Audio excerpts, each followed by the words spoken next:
Next on Max TV, we take a look at the Super 6. We review Latin Fury, and we have news and notes. Coming up on the next round. And welcome to the next round, brought to you by Everlast, a special edition in the auxiliary press room here in Los Angeles. Steve Kim joined as always by Gabe Montoya. Let's get started with round number one. Yes, it's finally here. It's showtime. It is the Super 6, the World Boxing Classic. Yes, it is the super middleweight scrum. It begins in Nottingham, England. Carl Froch, 25-0, takes on Andre Durrell with a record of 18-0. And then from Berlin, Germany, Arthur Abraham at 30-0 takes on Jermaine Bad Intentions Taylor with a record of 28-3-1. Let's go up top. Froch Durrell, I think, is one of the toughest fights to call in this tournament, which I love about this. Do you go with the aggression and the seasoning of Froch, or do you go with the speed, quickness, and slickness of Andre Durrell? So, coming into this week, I've been putting off my pick and putting it off. I mean, it all comes down to the intangibles. You know, Andre Durrell is probably the most green fighter in the whole tournament. He hasn't really fought the top opponents that all the other guys have. I mean, he hasn't even fought somebody on the level of, say, Edison Miranda, who is Andre Ward's top opponent. Victor Oganov is not a guy that's a world beater, and that's really his best win. So it really comes down to, can he stick to a game plan? I talked to him a couple weeks back, and he said that the key to fighting a guy that's as awkward as Froch and as durable as him is to stay fundamental. I mean, his chin is there to be hit, but he's really resilient. He's going to be tough, and he's going to be there all the way to the end, as Jermaine Taylor found out. And so he wants to stay basic, stay behind a jab, not really be over-aggressive, even if he gets the guy hurt or in trouble, and just really fight for a decision-type fight. And that's the other question. Can he win a decision in Nottingham? Well, Gabe, we talk about the home canvas advantage, and one of the things I love about the Super 6, American fighters are being forced to go on the road. Here's the thing. I find it very interesting that Andre Durrell says, I got to stay basic and fundamental, because to me, he reeks of being unorthodox. And I have a feeling he's got something in his back pocket. Not only the foot speed and the quickness, southpaw stance. This guy really is like Eddie Murray. He's a premier switch hitter, effective out of both stances. I think this is a tough style. I don't know if Andre Durrell can win a decision, but I like the foot speed. I like the difference in speed and quickness. He may not win a decision, but you know what? I'm going to go against the grain here. I think Andre Durrell is the dark horse in this tournament because of his style, which I'm not a big fan of, but it is effective.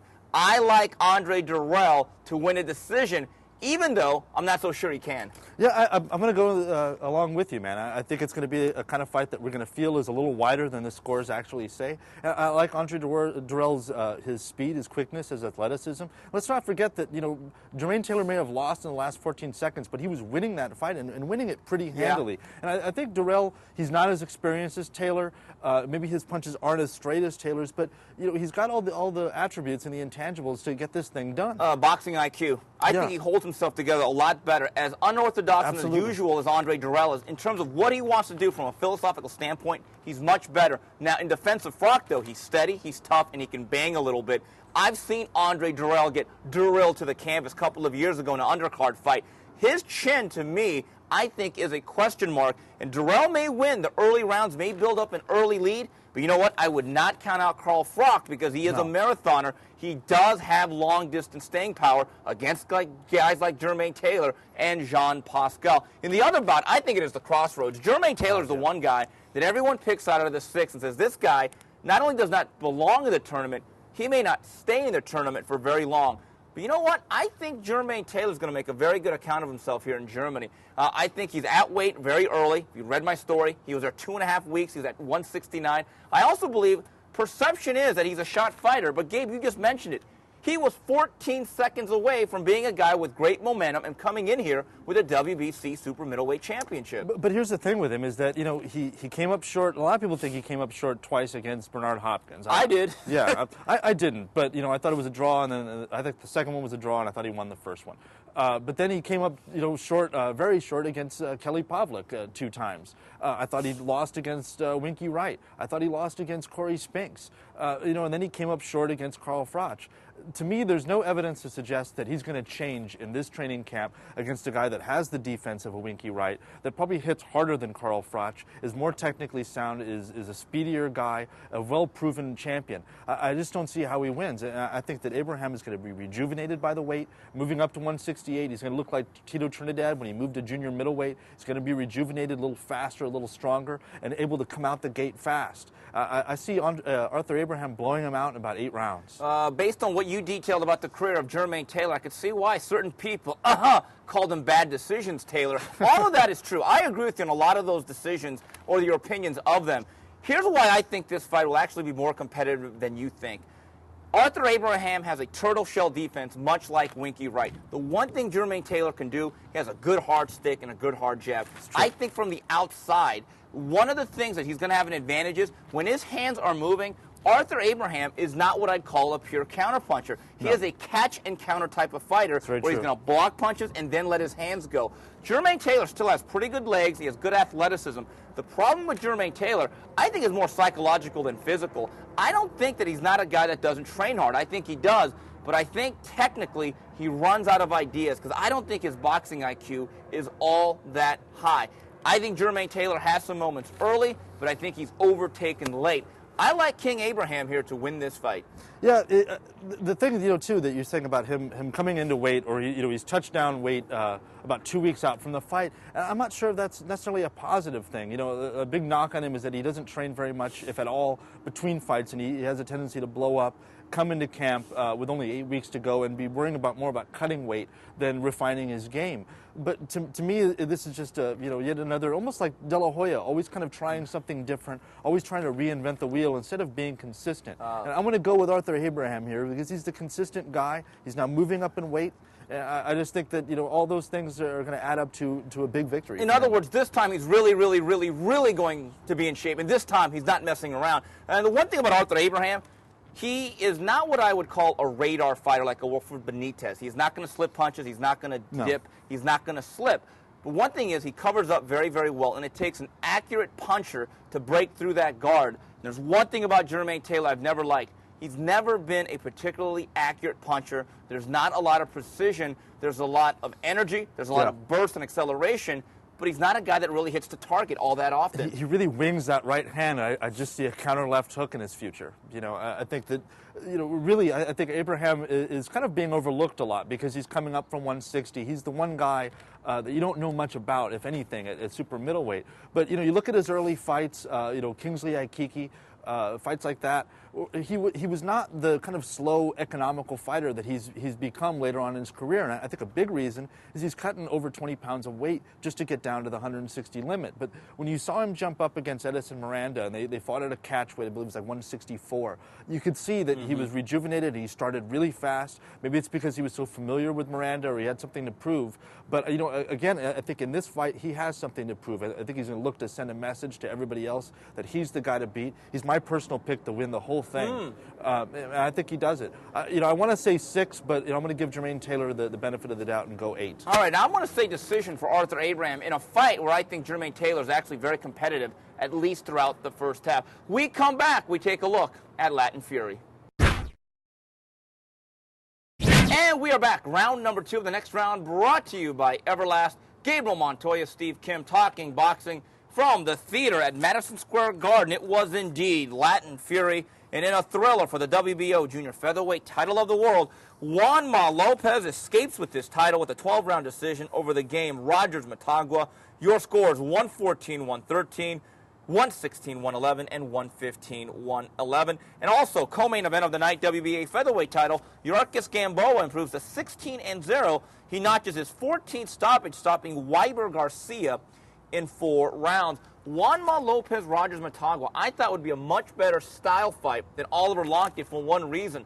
Rogers Matagua is not a hard guy to find. You don't need MapQuest. But here's what I got to give Rogers Matagua credit. Tough old soldier, battle-tested. He's a real soldier in there. But I just thought he was a little bit too sharp for him to really make it competitive. Gabe, he wasn't just competitive. He took Juanma to the brink. He took him to the limit and beyond. I mean, it was, somebody had sent me an email, for the mailbag today. and said, if the tables were turned and Motagua was as out on his feet as Lopez was in the 12th round, that they probably would have stopped it. And I'd have to agree. But this is the kind of fight, I don't think it's going to ruin Lopez. I think it was a hell of a fight for him to have at this stage in his career. He started out great. He was boxing really well. He got a kind of a technical knockdown. A punch kind of landed, and Motagua's gloves did touch canvas. But he was up on the cards. But, Motagua, almost like a Carl Froch. He's really awkward. He's there to be hit. Defense, he doesn't even really care about it. But he keeps winging really hard shots and keeps landing on odd angles. And he just keeps coming and keeps that pressure. And he really beat the brakes off of Lopez down the stretch, man. I mean, he was wobbling all over the place. He got really hurt at the end of the 11th and really just had to dig deep just to stay on his feet. It was almost as if, in the middle rounds, he had to use his legs and figure out how to kind of outbox this guy. And then later on, he had to learn how to clinch because he didn't really seem to know how to do it. Rogers Motagua is steady and consistent, something that Teddy Atlas talks about a lot. And sometimes when you're steady and consistent, it actually trumps the fact that a guy may be more talented who is not consistent, that'll hit a rough patch. Now, to the credit of Juan Ma Lopez, he survived this, and he could become a much better, much more seasoned fighter from this. But he can go two ways. He can go that way, or he can become Hector Camacho Sr., who was never quite the same after several booming right hands from Edwin Rosario back in 1986. We're going to see about that. But going back to Rogers Motagua, and this is what, again, irks my nerve, is the fact that a guy like him was never given enough credit by TV. He was kept off the big stages of Showtime and HBO because of his record. He wasn't glamorous, and maybe he was a foreigner. This is exactly why you can't look at the record on BoxRec and make your decisions as to what you're going to program. The bigger shame is this. This is certainly one of the very best fights of the year. You know what? No one really got to see it. It was a small pay-per-view, and this is why a kid like Juan Ma Lopez, and certainly his most arduous battle, this should have been on HBO Boxing After Dark. Oh, this is made for it. Absolutely. It is the kind of war that you finish. The fight was over, and I called people, and nobody had seen it. People assumed that it was going to be, just a showcase bout kind of thing where he was going to blow a guy out. But if you look at a guy like Rogers Motagua, I mean, he was in a Fight of the Year candidate just last year. Tomas Villa. Yeah, and another fight that not many people saw. The guy's always all action, and I think when you're looking at programming your boxing shows, that's what it should come down to. Undefeated is overrated, and he's shown it that he's battle tested. Maybe he's lost some decisions because of where he's fighting. He's a bit of a road warrior, but this was the kind of fight that is going to make or break Juan Ma. When you look back at the Penalosa fight, and we had talked about it coming into this fight, that if he tires late, he's going to be there to be hit, and he could get knocked out. And against Penalosa, Penalosa exposed that he can be hit with the counter right hand, even with the lead right hand. And Motagua, that's what he kept landing, and he kept landing it more and more through the fight. It's a problem being a southpaw that Lopez is going to have to fix. And perhaps this is another reason why, and it'll never come back. It's a pipe dream of mine. 15-round fights, you separate the men from the boys. You really do, Gabe. You kind of wonder, too, that they're talked about after the fight that they want to move him up to 126 with Luevano, and he's faded pretty badly in the last two fights. Penalosa, he was able to keep controlling him with volume and made the adjustment to survive that way. But this fight, he had to run for his life, and I wonder if making the 122 limit, if that's not just kind of taking something out of him. Yeah, Gabe, on this undercard, Yuri Gamboa, WBA featherweight titleist, blows out Weiber Garcia. No surprise here. Weiber Garcia, every time he stepped out or stepped up, has gotten beaten down. No surprise here. Yeah, no. Weiber Garcia, named for actually Mike Weaver, of all people. He's no Mike Weaver. It was what it was. He fought very defensively. I thought Gamboa fought very smart. A guy's fighting defensively like that, he's making you kind of work a little harder than you want to. He stayed within himself. He didn't, get over anxious. He didn't reach with his punches. He just stayed really economical until he got Garcia hurt, and then he just went all wild and crazy, squaring up, and his chin was in the air. But luckily for him, Garcia wasn't there to win. Gabe, play the role of Teddy Brenner for one quick second. Based on what you saw Saturday night at Madison Square Garden, is there any less or any more anticipation for a potential Juan Ma-Yuri Gamboa fight in 2010? Well, I think both their flaws are just going to perfectly complement each other.